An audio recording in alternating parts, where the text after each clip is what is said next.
Assalamualaikum warahmatullahi wabarakatuh. Semangat pagi, salam sehat untuk sobat pojok PKRS. Bersama saya Arif Mustafa di pojok PKRS. Podcast jelajah obrolan keren promosi kesehatan rumah sakit RSUD Dr. Muhammad Saleh Kota Probolinggo. Tema podcast hari ini adalah memperingati Hari Stroke Sedunia yang diperingati setiap tanggal 29 Oktober, di mana ini menjadi momentum penting untuk meningkatkan kesadaran masyarakat akan bahaya stroke dan pentingnya pencegahan. Telah hadir bersama kita narasumber yang hebat dan merupakan salah satu dokter spesialis saraf di RSUD Dr. Muhammad Saleh Kota Probolinggo. Beliau adalah Dr. Nurvia Andriani, spesialis neurologi. Selamat pagi, dokter. Selamat pagi. Apa kabar untuk hari ini, dokter? Alhamdulillah sehat. Untuk memperingati Hari Stroke Sedunia ini, untuk beberapa menit ke depan kita akan membahas apa itu penyakit stroke, ya, dokter. Baik, Mas Arif. Dan mungkin juga ada beberapa pertanyaan dari teman-teman melalui via online juga. Karena di sini kan untuk penyakit stroke sudah lumayan banyak ya kasusnya, gitu, dokter. Selama ini di ruang klinik stroke juga banyak kasus untuk masalah stroke, gitu, dokter. Nah, untuk pertama ini untuk stroke sendiri, apa itu stroke, dokter?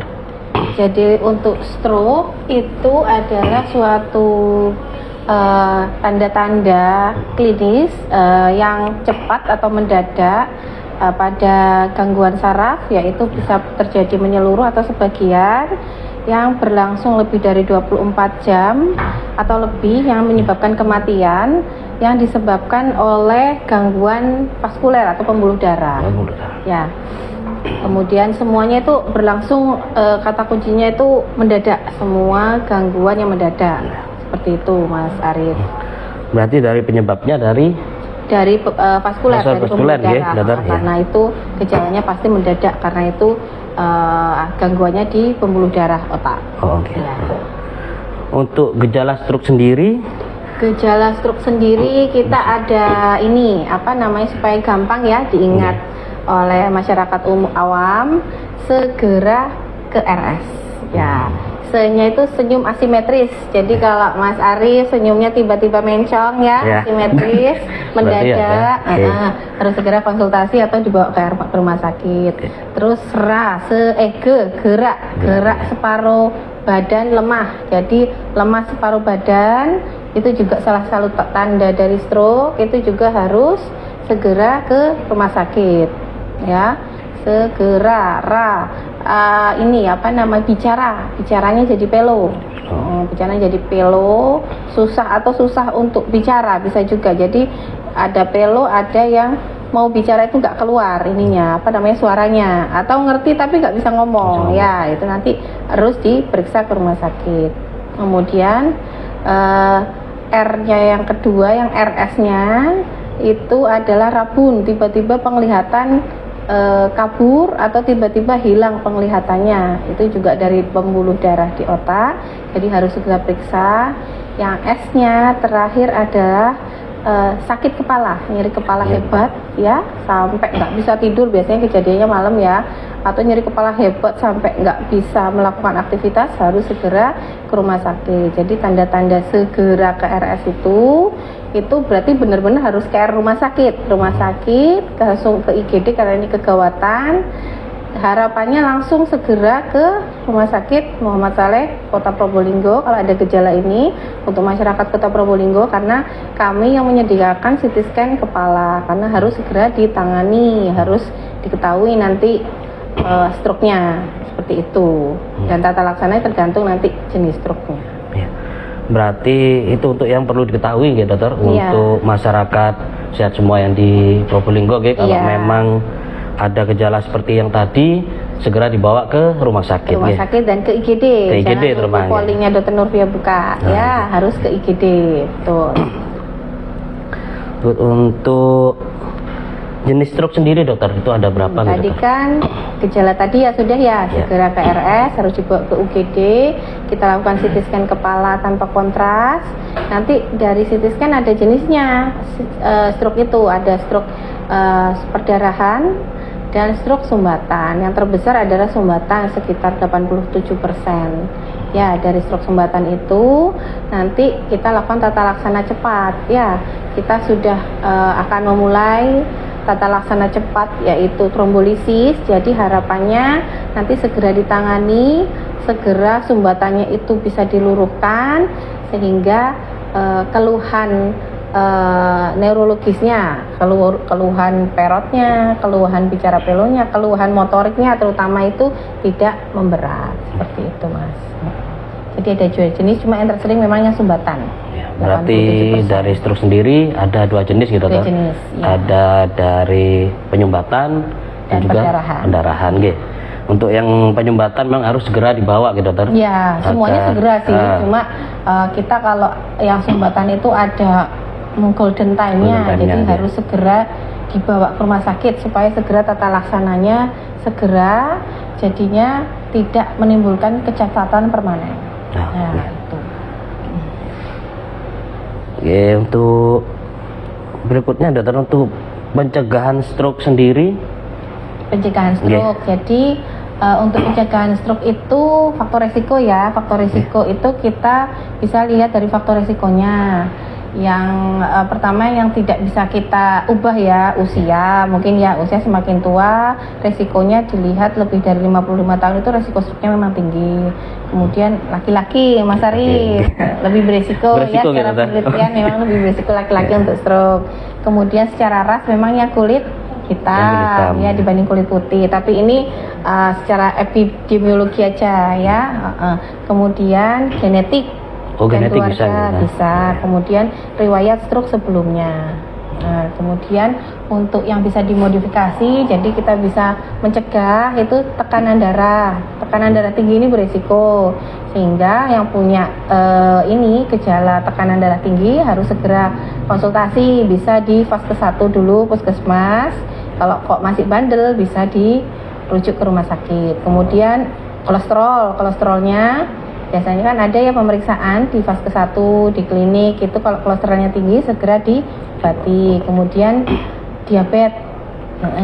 diabetes mellitus, kalau gula darahnya tinggi atau memang punya keturunan diabetes harus segera distabilkan, dikontrol. Kemudian merokok juga meningkatkan faktor risiko stroke. Kemudian obesitas juga, jadi harus banyak gerak kita ya.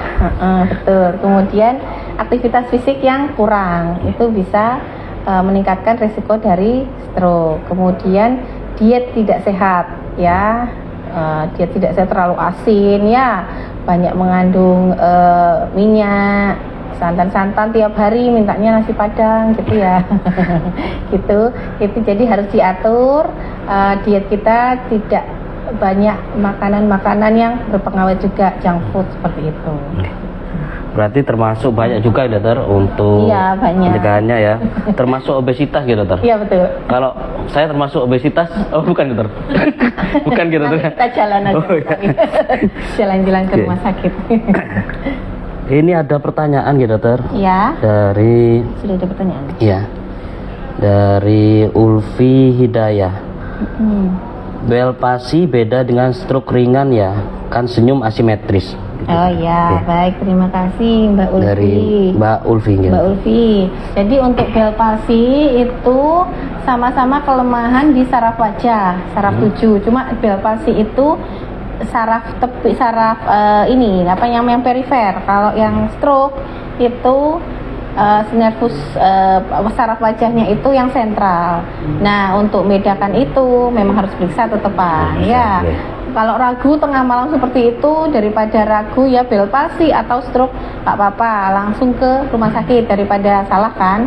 Nanti yang bisa menentukan ini bel palsi atau ini stroke adalah dokter gitu. Karena masyarakat umum pasti bingung ya, sama-sama merotnya. Tapi biasanya secara umum kalau bel palsi itu cuma bagian wajah aja, lemas paruh badannya nggak ada. Ya cuma di bagian wajah merot aja. Kemudian kalau bel palsi itu kalau alisnya diangkat itu nggak sama. Kalau alisnya masih bisa diangkat tapi dia merot, itu stroke seperti itu. Berarti tetap penanganannya beda, nggih?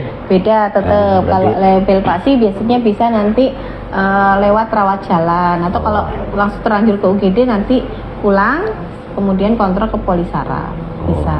Ya, dokter, tapi ya. kalau stroke wajib untuk rawat untuk- inap. Ada lagi nih dokter nggih. Ini dari Bu Mariana Nesigita nggih. Oh ya. Assalamualaikum dok, selamat buat hari stroke-nya nggih. Apakah ada hubungan antara stroke dengan Alzheimer? Stroke dengan Alzheimer. Nggih. Kalau stroke dan Alzheimer itu ini penyebabnya sendiri-sendiri, beda-beda ya. Untuk stroke itu genetiknya sendiri, Alzheimer juga genetiknya sendiri. Tapi stroke sendiri itu gejalanya bisa gejala demensia, mungkin maksudnya itu ya. Jadi kalau stroke sendiri selain yang tadi gejala yang segera ke RS, ada gangguan tiba-tiba lupa, mungkin gangguan memori. Nah, maksudnya bukan Alzheimer tapi demensia mungkin ya. Demensia. Jadi kalau pasien stroke tiba-tiba gejalanya kemarin masih bisa diajak ngomong, lancar semuanya, besoknya kok lupa, kamu siapa gitu, nggak inget semuanya, itu bisa jadi stroke ya. Tapi stroke, gejala stroke kemudian sudah terlaksana, kemudian berapa tahun kemudian ada gejala lupa-lupa, bisa jadi itu demensia karena stroke, namanya demensia vaskular bisa.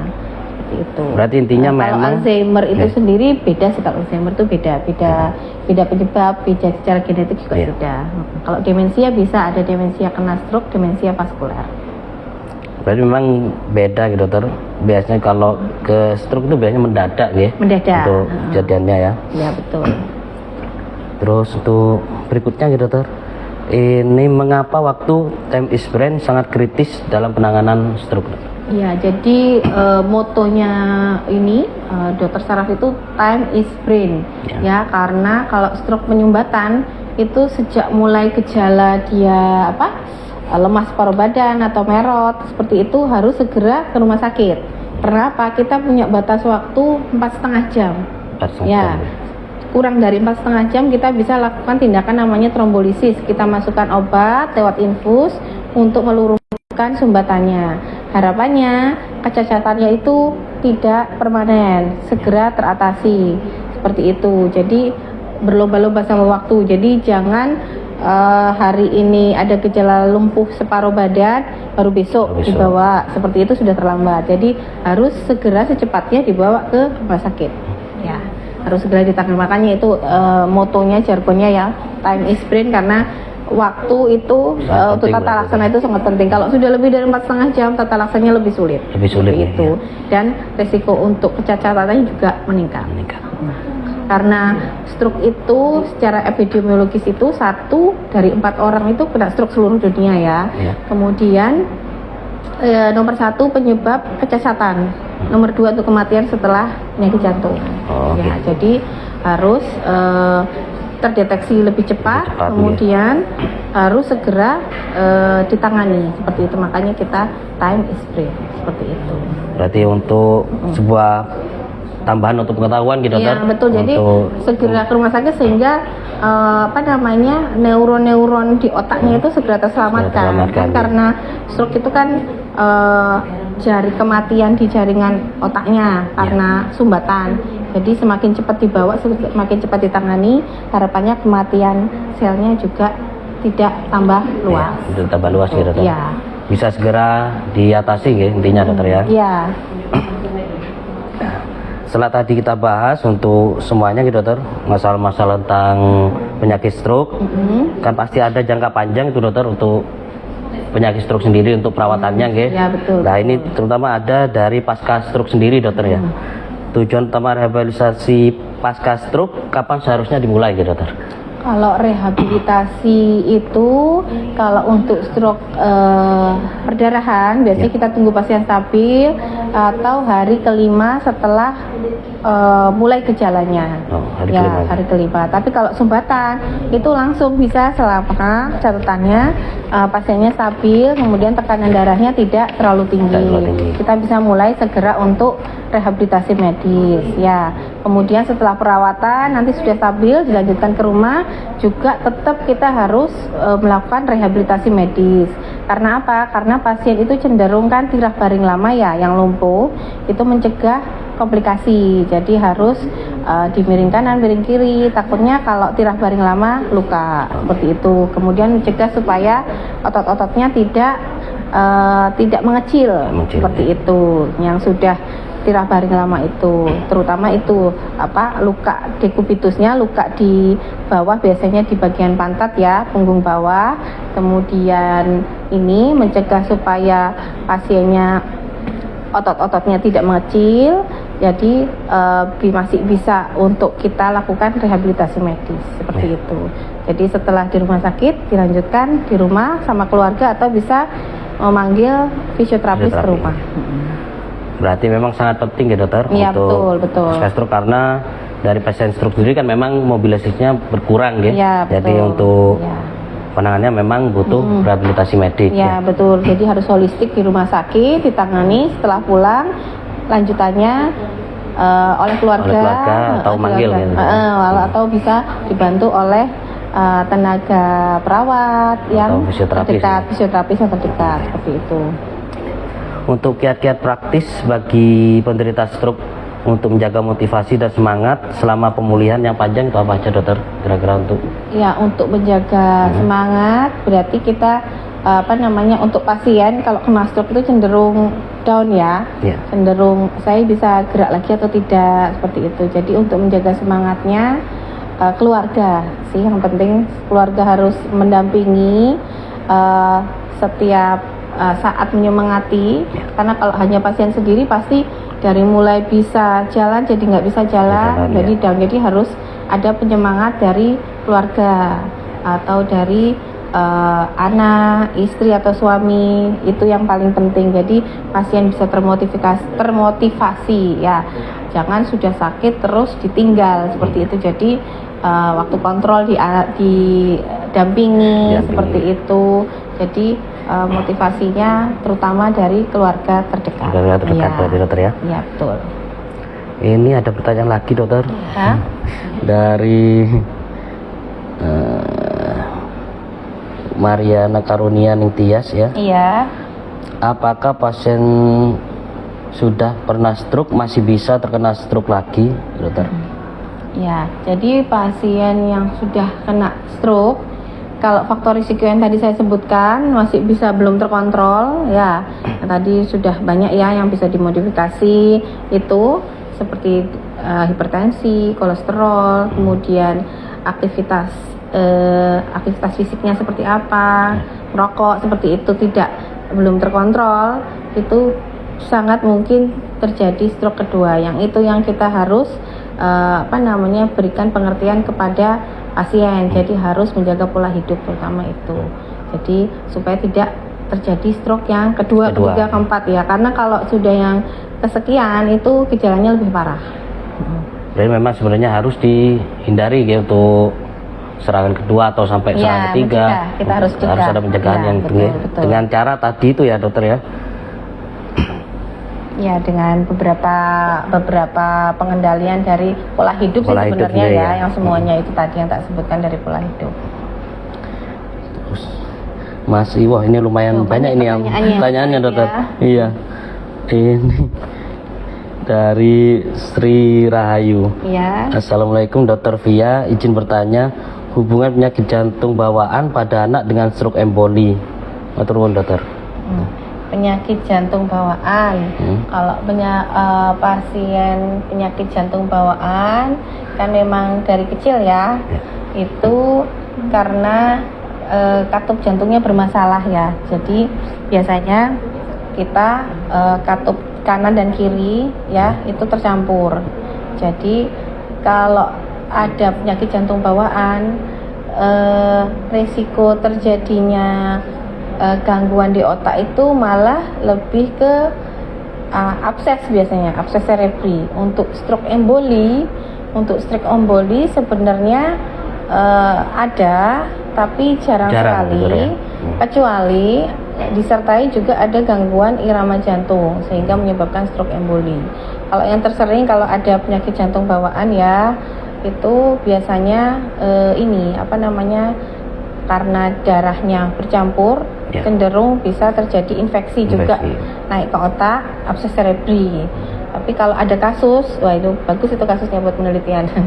Ya, itu bisa jadi ada gangguan irama juga. Nanti bisa dibantu oleh rekan kardio, rekan jantung, dilihat di ekonya juga ya, itu seperti apa dari hasil pemeriksaannya, apakah iramanya juga normal, apakah ada irama yang irregular AF seperti itu. Tapi kalau untuk penyakit jantung bawaan lebih ke ini infeksi biasanya, infeksi otak itu abses cerebri. Berarti memang jarang sekali dokter ya terjadi ya. Tapi masih bisa karena kan penyakit jantung bawaan juga komplikasinya banyak juga kan. Nah, ada gangguan irama seperti itu. Ya. Cukup banyak ini dokter ya. Dipilih aja, Mas? Iya, dipilih ini untuk satu lagi gitu dokter ya. Oke, boleh. Ini dari Bimantara dokter. Iya. Selamat siang dok, izin bertanya, apakah metode berendam di laut bisa untuk meringankan pasien yang terkena stroke? Oh gitu. Ini bukan yang pasien yang baru kena stroke ya maksudnya ya, pasca kena stroke ya. Pasca kena stroke itu untuk latihan geraknya ya. Ini kan kita kan butuh untuk melatih tonus ototnya ya. Waktu di air itu kan cenderung berat seperti itu. Jadi ada latihan motoriknya bisa, boleh tapi ya harus didampingi, takutnya nanti kepleset jatuh malah bahaya ya. Boleh biasanya ada juga kalau di rumah sakit besar itu ada terapi dengan renang betul, tapi didampingi sama perawat ya atau fisioterapisnya juga, dibantu untuk latihan gerak motoriknya bisa, tapi ya itu dengan pengawasan, jangan sendiri. Itu untuk perawatan setelah stroke, setelah stroke untuk melatih motoriknya. Kalau pas stroke ya jangan direndam dulu, bawa ke rumah sakit dulu. Berarti bisa gitu dokter, tapi melalui dijaga ya untuk biar tidak terjadi hal-hal yang lainnya ya, temenin ya. Terakhir nih dokter ya. Apa ada pesan khusus dari dokter Novia kepada seluruh masyarakat sehat Kota Probolinggo di Hari Stroke Dunia tahun ini dokter? Ya, untuk World Stroke Day 2025 kita harus kenali gejala stroke tadi ya, segera ke RS. Kemudian setiap menit itu sangat berharga, time is brain, sehingga kita segera mengenali, segera bertindak. Jadi tadi yang diingat-ingat ya gampang ya Mas Arief ya, segera ke RS, jadi langsung ke rumah sakit, langsung diperiksa di UGD, ditata laksana, sehingga gejala stroke-nya segera diketahui, segera ditangani terapi. Ya, seperti itu. Seperti itu ya untuk sobat pojok PKRS. Berarti untuk pesan-pesannya dari dokter Novia, apabila ada gejala yang mengarah ke stroke ya dokter, untuk segera dibawa ke rumah sakit ya. Terima kasih kepada narasumber yang selalu semangat dan keren, yaitu Dr. Novia Adriani, spesialis neurologi.